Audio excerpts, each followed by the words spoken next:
and welcome back to the channel. My name is Liz, and today we're going to draw Quaxly together from the new Scarlet and Violet Pokemon series. I'd love to hear in a comment down below which one you are playing and which one is your favorite starter. We're going to start with some basic shapes. For the top of Quaxly's head, or more commonly known in the community as his Elvis hair, we have an oval. Then we're going to continue his head, and he's got some kind of a little bit of an odd body shape here, so we're going to kind of combine two ovals to create that. Block off the middle of his chest and go right in for some detail so he doesn't look so odd right away. So I'm blocking in his beak. You can see I'm drawing in light sketchy lines. And then Quaxly is looking directly at us, so we've got a curved line to show that. Next, I'm going to block out the space around the eyes. Like I said, you can see I'm doing light, sketchy pencil lines until I find the shapes I want. It's a lot easier to find the shapes and proportions this way, rather than to try to draw it all perfectly the first time in super dark lines or with a Sharpie or a black pen, and then find it difficult or impossible to erase. We're going to continue to block out a couple more details in the hair or the tufts of feathers on top of Quaxly's head with some curved lines. Add in some angled lines to attach it to the head. I'm also planning out some areas here that we might want to make darker and lighter when we're coloring later. I also decided that Quaxly's head might be a little bit too big here, so you can see I'm slimming it down a little bit.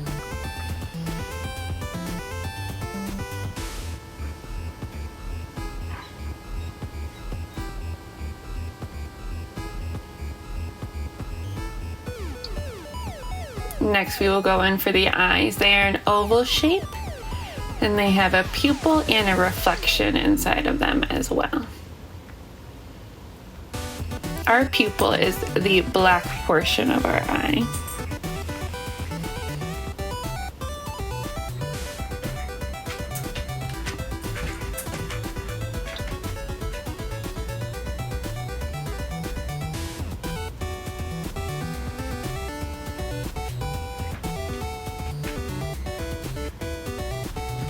Quaxly is turned to the side, body is turned to the side a little bit, so I'm going to move the middle of the chest, and you can see I overlapped one line in front of the other on the bottom of the body to show that one leg is in front of the other, and then Quaxly's arms are kind of folded up, his feathers in the back are folded up, overlapping each other, kind of like he has his hands on his hips.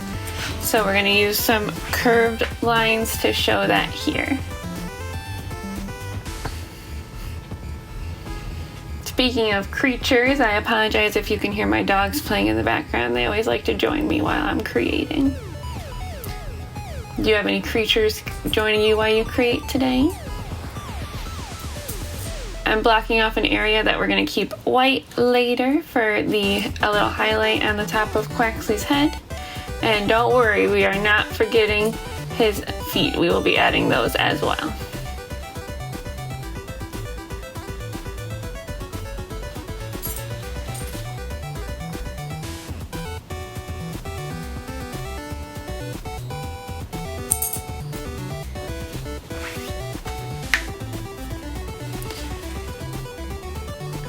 Quaxly has like duck feet, one pointing directly at us from the front leg, and then one that's turned out to the side. I will be moving my artwork up a little bit later so you can have a better view of this. I apologize for the current view.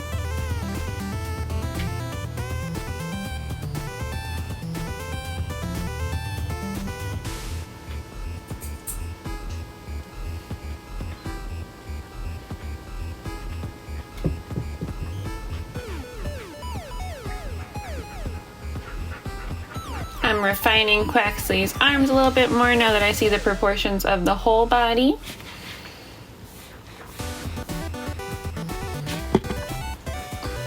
And making sure that I'm happy with everything for our next step, which is going to be our traditional black outline. You can hear my dog Scout hanging out with me.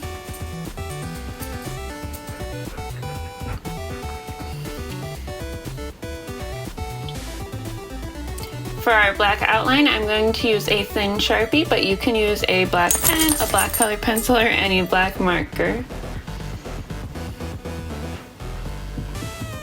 Now that we're happy with the pencil line, I'm just going to add a little ground for Quaxly to stand on so that he's grounded in the page instead of floating in the middle.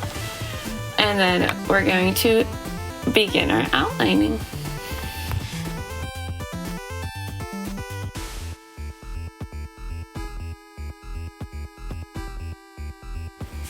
You can see I'm skipping some areas in my outline. Those are the areas that are more highlights and that we're going to keep lighter later. I'm also going over when I'm done with a kneaded eraser. You can do this with any eraser. If you outlined with colored pencil, I would not go over your entire drawing. I would be a little bit more light-handed with this step. Next, we're going to select our colors. I'm using some Prismacolor color pencils and some Arteza colored pencils today. We're going to need white, some grays, or some black. We can, if you don't have different versions of these colors, you can just use different amounts of pressure or lighten up the tone of the color on the paper with an eraser later. I'm also going to grab out a couple blues. You can see I'm testing them on my paper here to make sure I'm happy with my selection and so that I know what kind of pressure to use for the color I want. Since the core of the colored pencil is covered in wood that is painted, it does not always exactly match the color of the color pencil itself, so I like to test out my tools when I'm trying to do some color matching, like for our Pokemon here. So I have white, some grays, some blues, and then we'll need a yellow out later as well for the beak. Let's go ahead and get to coloring.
Last but not least, I'm going to add a little color for the ground. I chose orange because orange is complementary colors to blue to make Quaxly's feet pop out a little bit more. I'm going to add in some orange down here to help out those feet and to help out the blues and yellows really pop out from the page. And there you have it. We've drawn Quaxly together today. I hope you enjoyed drawing with me and that you hit like and subscribe so that you can stick around for more drawings. Don't forget to sign your work. You are an artist. And as always, keep creating. Bye!